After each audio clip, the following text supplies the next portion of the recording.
You can study all the Dharma you want, but if you don't purify your negative karma, and you don't collect the vast amount of merits, you will not realize what you have studied. You may be a great scholar. You may understand the Dharma very well and in-depthly, but it doesn't mean you will gain attainments.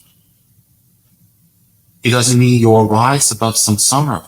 It doesn't mean you become an enlightened being just because you're very knowledgeable. Having knowledge and the ability to apply it requires a purification of karma that obstructs understanding and realization. Having negative karma will obstruct us to apply the Dharma we have learned. At the same time, having negative karma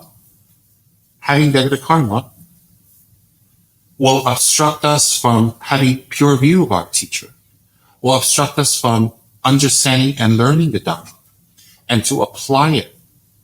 And then not having the merits when we apply the Dharma, we won't be able to gain realization. There's a difference between someone that knows the teachings and can recite the teachings and know the verses and quote from the Buddha's teachings or quote from Lama Tsongkhapa, the King of Dharma's teachings perfectly. There's a difference that someone knows the Dharma, can quote, and is a scholar and can write books, than a person who's realized the Dharma.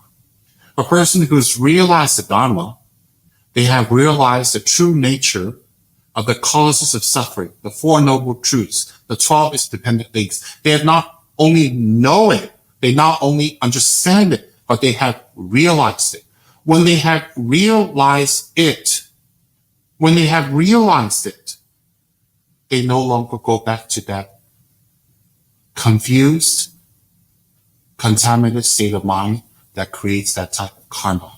The karma that's created is from our contaminated, confused mind. That mind is held in place by our negative karma, ignorance, and the lack of positive karma. So therefore, negative karma is the fuel for all the sufferings that we experience in life.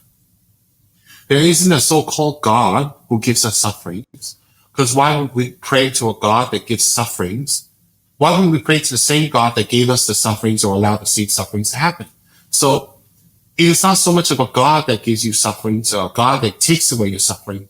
It's more of the actions that we have created that ripens into the experiences that we experience. And the actions that we do that creates the sufferings in our life arises from ignorance. So in order for this ignorance to be dispelled, one has to understand the Dharma. One has to study the Dharma. When one has studied and understood the Dharma, one meditates on it. When one meditates on it, and the contaminated thinking that brings suffering to ourselves and others is eradicated, and it doesn't ever come back, that's called one level of attainment. That is an attainment. So, in order to gain that attainment, one has to do purification to remove the karma and its instincts to keep our mind in that state. We also have to collect a great amount of merit, spiritual merits, in order to fuel the mind to gain higher states of understanding. So one of the best ways in Vajrayana Buddhism is serving one's teacher. So when one cleans the teacher's clothes, one is purifying negative karma for one's own mind. When one is serving the teacher, one is able to create a great amount of merits. So I felt it was a great honor for me to serve my teacher.